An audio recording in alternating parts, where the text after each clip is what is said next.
আসসালামু আলাইকুম রহমতুল্লাহি ওবরাকাতু। প্রিয় ভাই ও বোন, সবাই হয়তো বা ভালো আছেন। এই যে একটি নিথর দেহ শুয়ে রয়েছে, ইনি হচ্ছেন আমার মামা।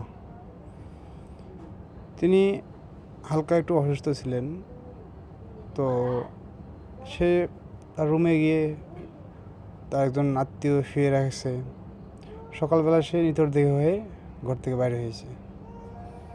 সাদা কাপড় কার শরীরে কখন পড়বে কেউ বলতে পারে না, কার দোকানে কার কাপড় কেনা আছে কেউ জানে না।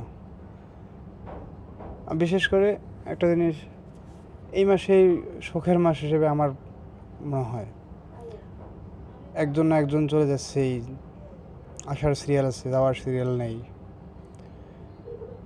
কার কখন মরণ কেউ জানে না।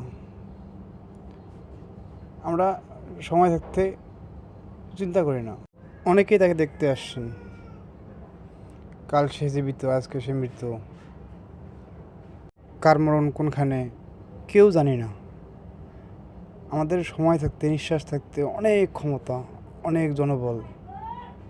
ইয়া করেঙ্গা, আল্লাহ মাফ করুক আল্লাহ। মৃত্যু সবারই অনিবার্য। তো আমরা চাই এমন মৃত্যু যেন না হয়। কিন্তু অনেকেই জিজ্ঞেস করবেন, এটা আবার কেমন মৃত্যু ভাই, বা মামা এরকম কেমন মৃত্যু, এটা জানতে চাই।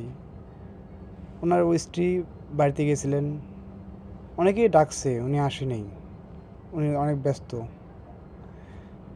শেষ দেখতে পারলো না।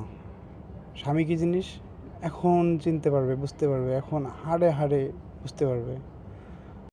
সবাইকেই নিদ্রা দিতে হবে, কঠিন একটা নিদ্রা, যে নিদ্রায় আর কেউ ডাকবে না। সবাইকে জায়গা পরিবর্তন করতে হবে। কেউ আসবে, কেউ যাবে। যাই হোক, আমরা সবাই তাকে মন থেকে মাফ করে দেব। আর বিশেষ করে যারা আমাদের কাছের আপনজন আছেন, মনের ভিতরে কোনো কষ্ট রাখবেন না।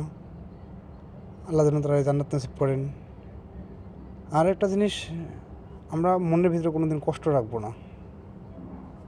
ঠিক আছে? আসসালামু আলাইকুম।